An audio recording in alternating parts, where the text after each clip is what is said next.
அனைவருக்கும் வணக்கம். இந்த குழந்த நல்லா பாருங்கள், வாய் பேச தெரியாது. ஆனால் எனி டைம் இப்போ நேராக அம்மாட்ட நின்றுக்கிடுவான் பார்த்துக்கோங்க. இவன் நேராக அம்மாட்ட அம்மாவை பிடிச்சிக்கிட்டு அம்மாட்ட நின்றுக்கிடுவான். அப்புறம் பாருங்கள், அம்மாவை பிடிச்சி அம்மா யார் தங்கம் இங்கே பாரு, அங்கே பாருங்கள், தாத்தா சொல்கிறான் பாருங்கள். இவங்க வீட்டில் அதாவது உன் முகம் தெரியாதுமா, நீ ஆனால் என்ன நடந்துச்சுன்னு சொல்லு. அவனை இங்கே கூட்டுவா. ஆனால் இவங்க வீட்டில் போய் ஜோதி ஏற்ற போனதுக்கப்புறம் அம்மா அந்த இதுதான் கத்த தான் செய்வான். இது எதுவும் பேச தெரியாது. ஆனால் இப்போ அவங்க உன் முகம் தெரியாது, என்ன நடந்துச்சுன்னு சொல்லி. உன் முகம் தெரியாது சொல்லு. இப்போ நல்லா வாய் பேச ஆரம்பிச்சிட்டான். எவ்வளோ எப்பத்தில் இருந்துன்னா 1 இயராக இப்போ பேசுவேன்.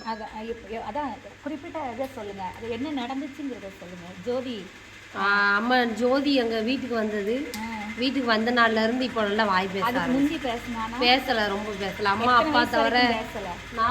5 வயசு வரையும் பேசலை. 5 வயசு வரைக்கும் பேசலை. இப்போ தான் வாய் பேசலை. 5 வயசு இப்போ தான் வாய் பேசான். படிக்கான், ஸ்கூல்லலாம் நல்லா படிக்காமல் பேசுகிறான்.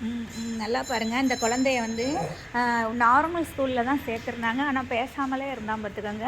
ஆனால் தைப்பூச ஜோதி அவங்க வீட்டில் எதேச்சியாக தான் அந்த லைனில் வேறு வீடுகளுக்கு ஏற்ற போகும்போது சரி, இன்னும் இந்த தொண்டர் வீடு இது ஏற்கனவே இவங்க மாமியார் ரெகுலராக கட்டளைக்கு கொடுக்கக்கூடியவங்க. சரி, அப்போ இவங்க வீட்லேயும் அவங்க பையன் வீட்லேயும் ஏற்றிட்டு போயிடுவோம் அப்படின்னு சொல்லிட்டு நானாக தான் போனேன். போய் ஏற்றிட்டு வந்தேன். இங்கே வாங்க எடுத்துக்கோ. நானாக தான் போய் ஏற்றிட்டு வந்தேன். ஆனால் அந்த ஏற்றுன அன்னைக்கு அவங்கக்கிட்ட ஒரு வார்த்தை சொல்லிட்டு வந்தேன், அந்த பையன் நல்லா வந்துடுவான் அப்படின்னு சொல்லிட்டு.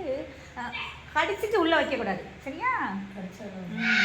அதனால் அதுக்கப்புறம் பார்த்தீங்கன்னா அழகாக பேசுகிறான் பார்த்துக்கோங்க. இப்பவும் அந்த திக்கி பேசுகிறானாலும் அந்த திணறல் கொஞ்சம் கொஞ்சமாக குறைஞ்சிட்டு வருது. அதனால் நல்லா கவனிங்க. தெய்வம் எந்த ரூபத்துலேயும் ஒவ்வொருத்தருக்கும் ஒவ்வொரு நிலையிலையும் ஒவ்வொரு வேலைகளை செய்யும், சரிங்களா?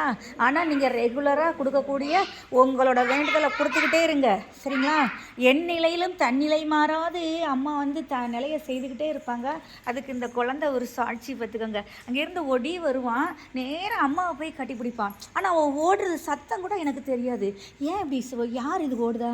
எனக்கு கொஞ்ச காலம் எனக்கு ஒரு டவுட் இருந்துக்கிட்டே இருந்தது, ஏன் இப்படி ஒரு சவுண்டு வருது, இது யார் அப்படின்னு பார்த்தா கடைசியில் பார்த்தீங்கன்னா இந்த குழந்தை பார்த்தீங்கன்னா நேராக போய் அம்மாவை போய் கட்டி பிடிச்சிட்டு அப்படியே அம்மாட்ட என்னவோ ஏன்னா அவன் பேச தெரியாதனால அப்படியே பார்த்துட்டே இருப்பான்.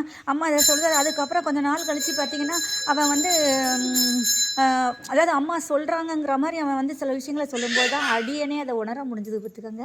அதனால் படங்களை வெறும் படங்களாக பார்க்காதீங்க.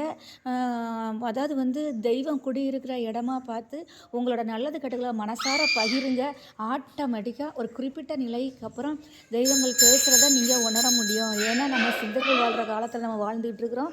அதனால் கவனமாக ஒவ்வொரு அடியையும் எடுத்து வைங்க. நன்றி.